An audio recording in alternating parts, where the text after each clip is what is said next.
Hello there. It's day 143 of 365 days towards racial change. My name is Tom back. Let's get right to it. We're talking about black issues in America. We want to know if blacks are getting better, progressing, falling behind, being stagnant here in the land of incredible wealth, amounts of wealth and resources. We're also looking at white life and wondering how that expresses itself. Um, as it propagates through around the whole planet. Two major thoughts emerge as I continue this project. First thought is it for the black mind, for the black conditioning, black mental presence in America. What does it what does it mean? What does it entail? Are blacks passing along from generation to generation a certain mindset that keeps them locked in and frozen, that enables them to remain in the lower stratas of uh, America's um, wealth and resource caches.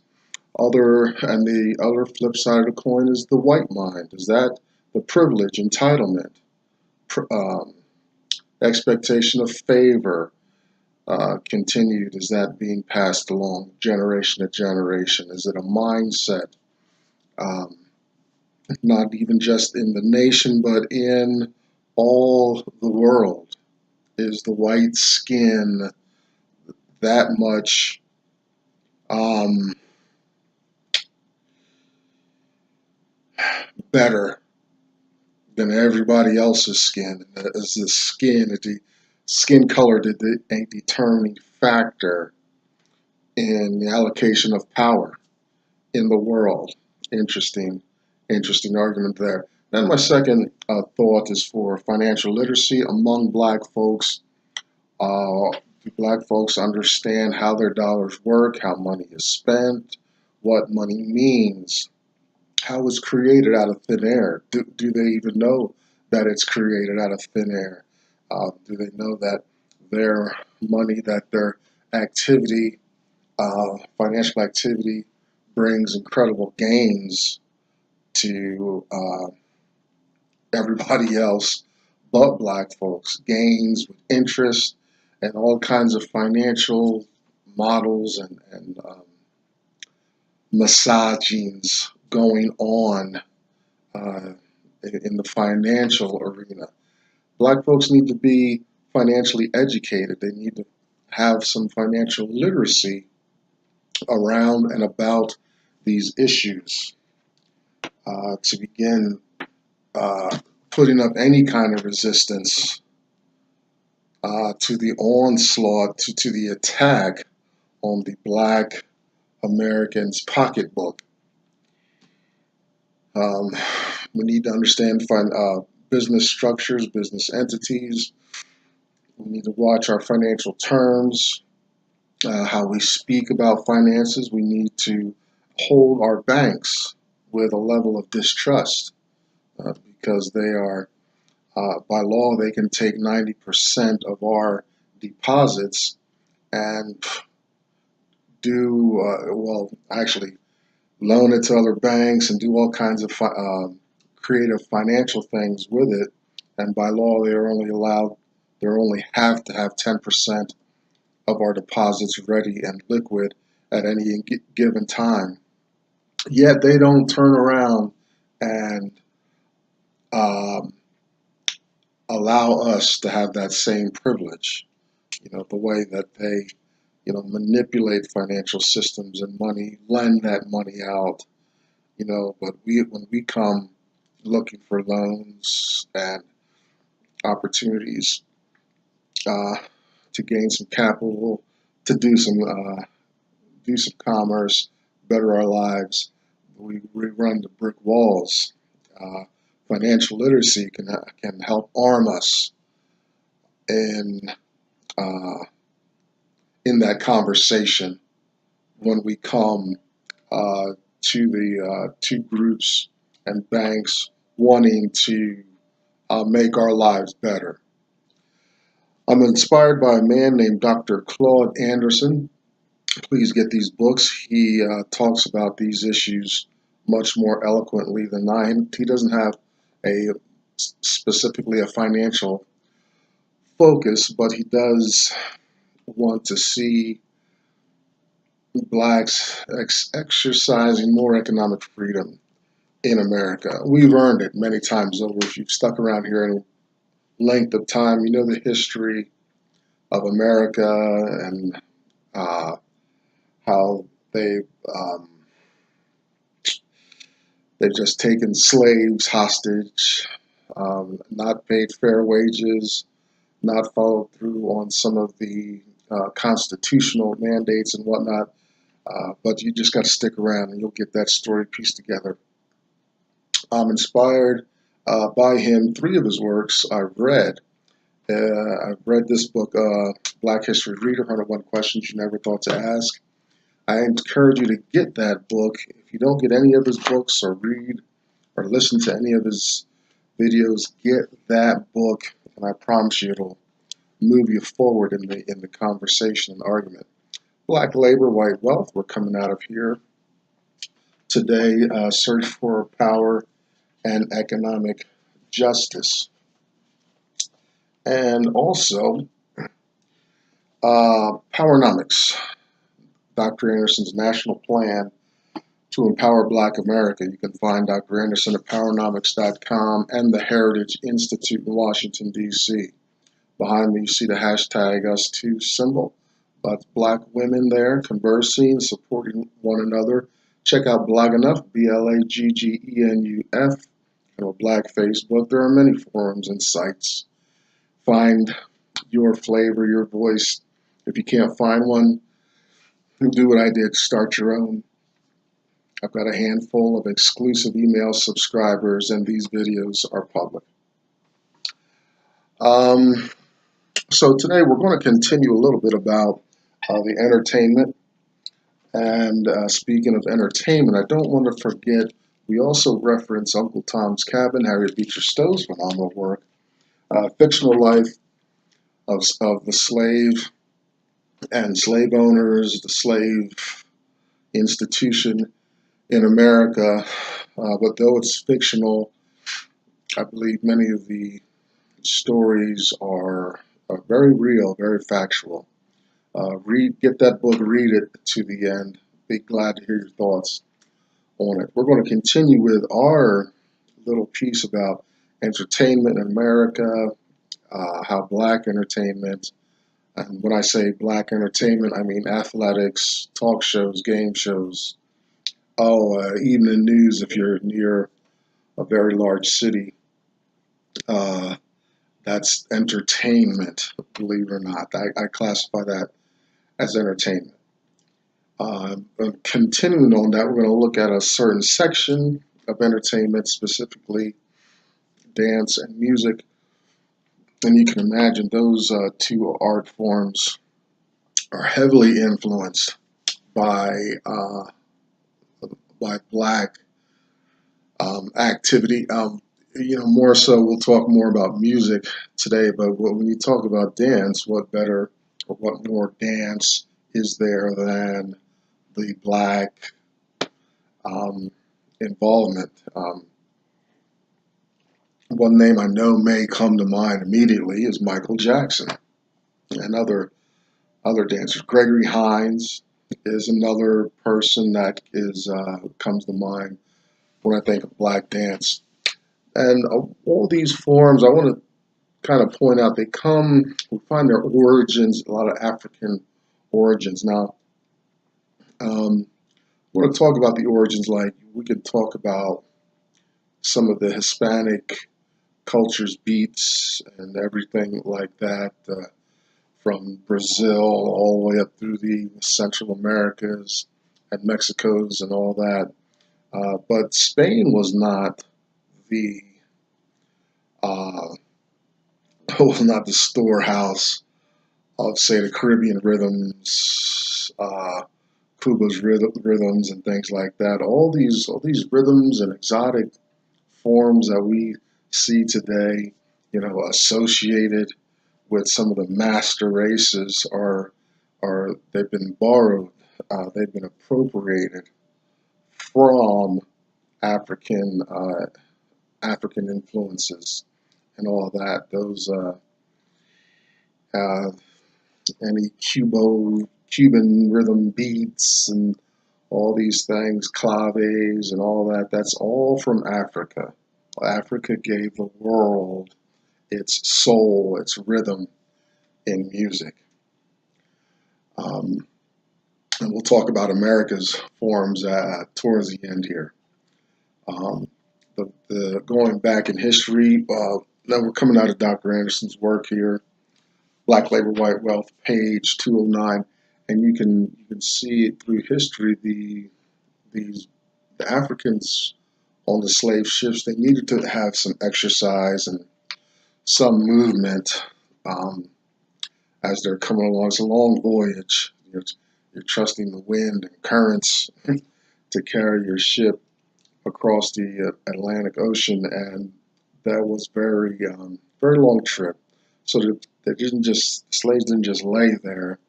A couple things, they had to be rotated out and maybe air out the space for the smell, waste buildup, and things like that. So that had to happen periodically.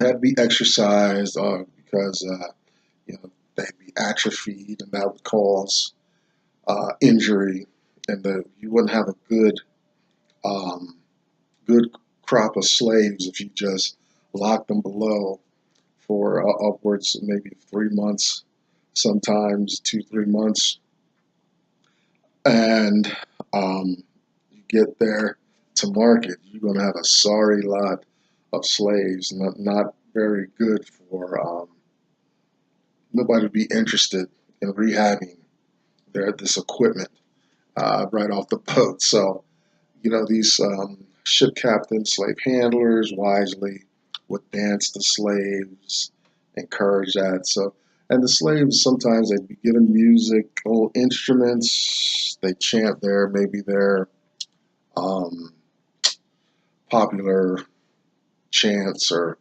songs from their homeland and all that. And this just stayed with one of the things that survived um, through slavery. It's sad that the language didn't. That's interesting. That was totally stripped away. Language and religion for slaves. You don't find that lasting. Those would have been what we find today. Barriers. It would have been a place of some centralized power. We see that with other groups, Asians that keep their language, Hispanics, they keep their language alive, but language and religion for the slaves coming out of Africa to America, anyway, that was stripped away. And I'm sure they had penalties uh, for any kind of that behavior. Um, so, in these forms of music and dance, um, the whites, Dr. Anderson writes, they liked what they saw, they liked what they felt, and they found ways to manipulate it, control it, imitate it, and make money from it. Dollar signs. Because white people, you notice about white people, like they think uh, the darker skinned people are so primitive, animalistic, and our sex is animalized, and um, our spirituality is voodoo and weird stuff. They are the ones with the sophisticated, you know, sanitized reasoning, technology, and morality, and things like that. But so they liked it was mysterious um, from what was coming out of Africa on all levels. So these art forms intrigued them, and they would pay for them. There was their entertainment. Blacks were used, for holiday entertainment. Um, I read a piece about a competition. There's a black pianist that knew classical music quite well, and he was actually tested one time. They said they realized, they say, well, he's good. Maybe he's memorized all these pieces. We want him to play this piece, and so they get a white pianist to play a piece and purposely put a mistake in there.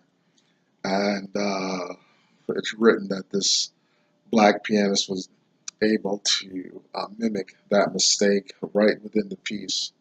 Um, I don't have the direct reference. I just read it sometime. That kind of thing. You find slave, at auctions, or when slaves are being traded.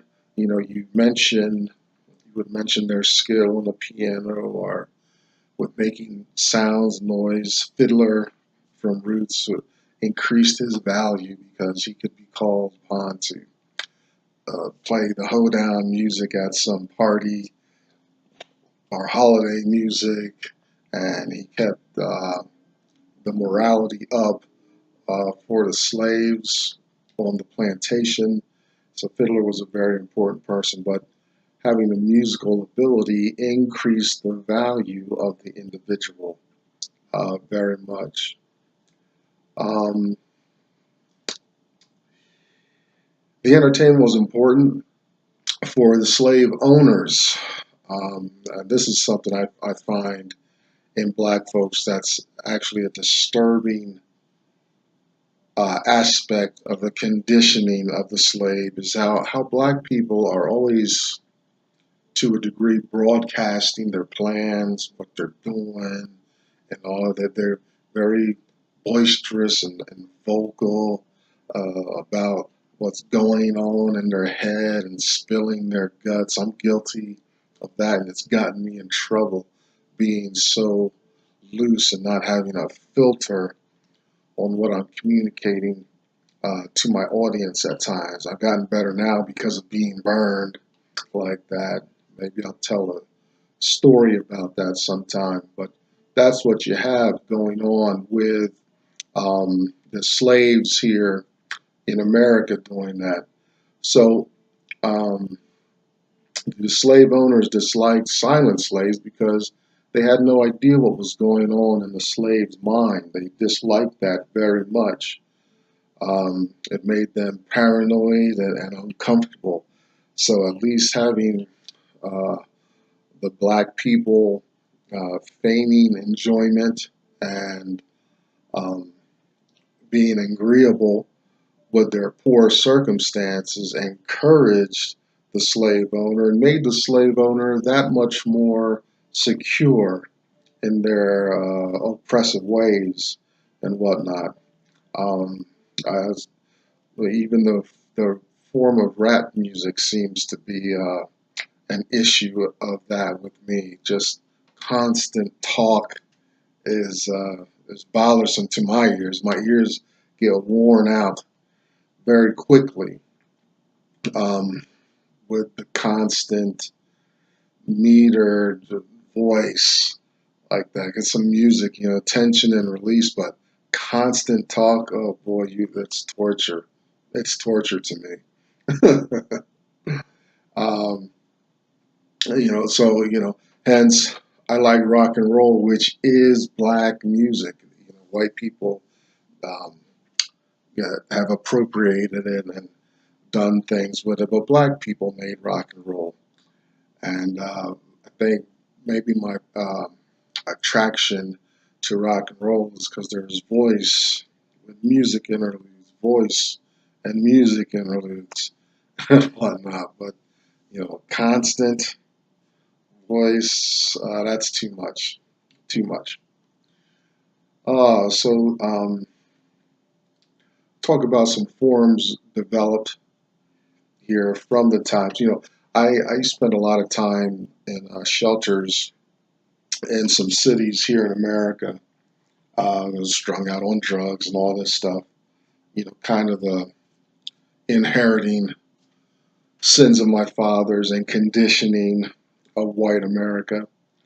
It's no surprise that a black man got strung out on crack cocaine coming out of the 80s and 90s. That's part of my story. But in that, I spent a lot of time in city shelters, and most of those shelters were in aging buildings that had seen a whole lot of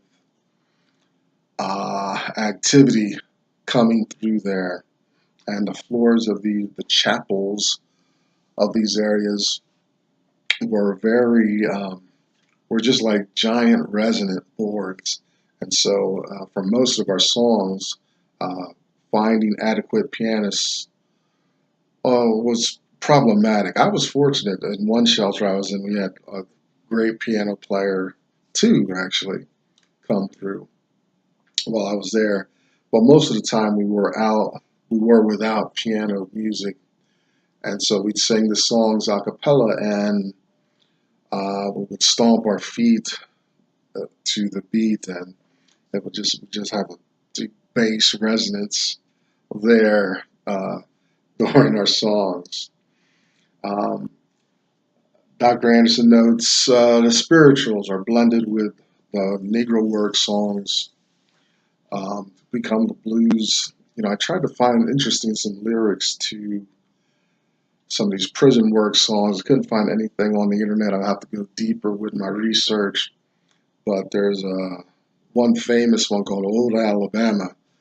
As soon as you hear it, you know what I'm talking about.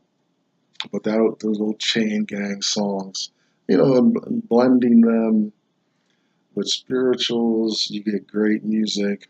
Ray Charles is guilty of that, which made him extremely popular.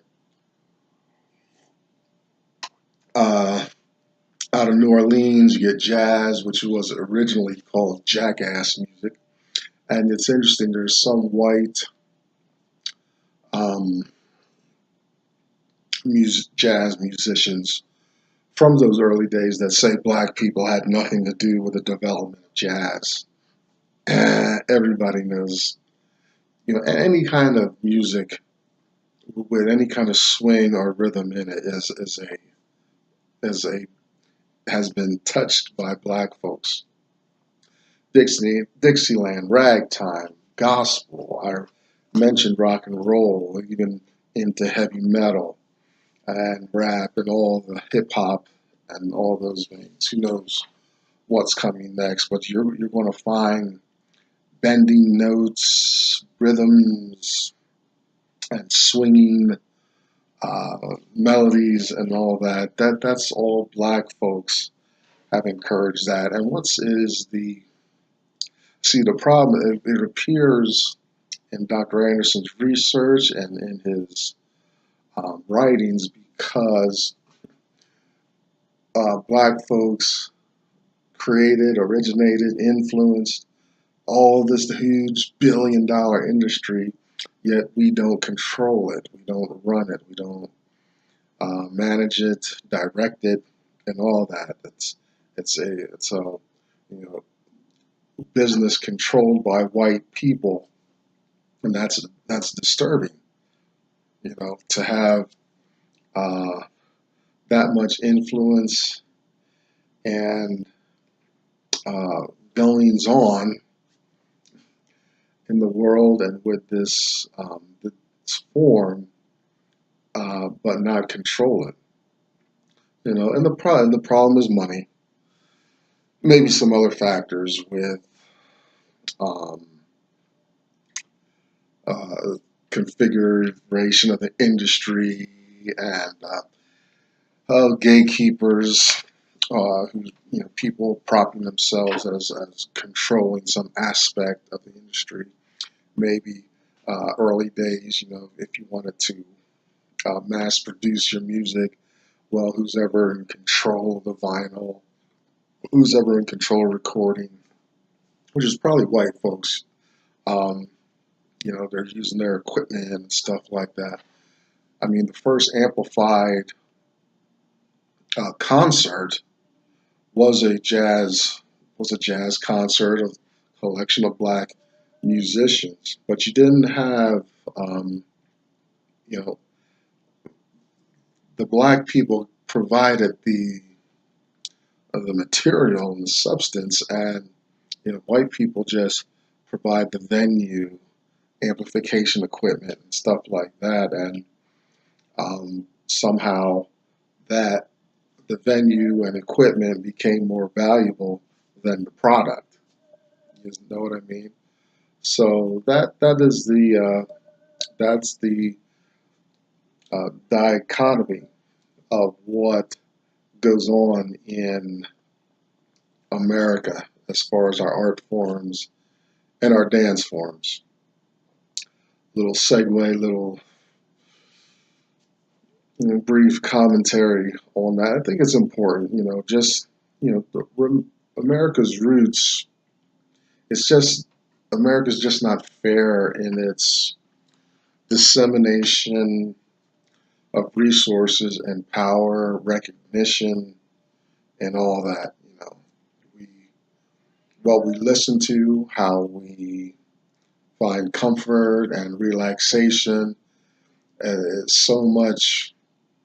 It leans so much on the influence of black folks, and even sadder is that it leans on the oppression, the broken hearts, severed families, uh, raped women, castrated men, um, kidnapped people. You know, this is what, and it just refuses to die rightly, and it makes a point to express itself in some way in America. Well, I can go on and on. I'm starting to get off in a segue here, but we're at the bottom of our time here. That's day 143 out of the way. I'm Tomlin's Nyback. Please come back. See us tomorrow. Let's see what we can get into. I'll see you tomorrow. Bye-bye.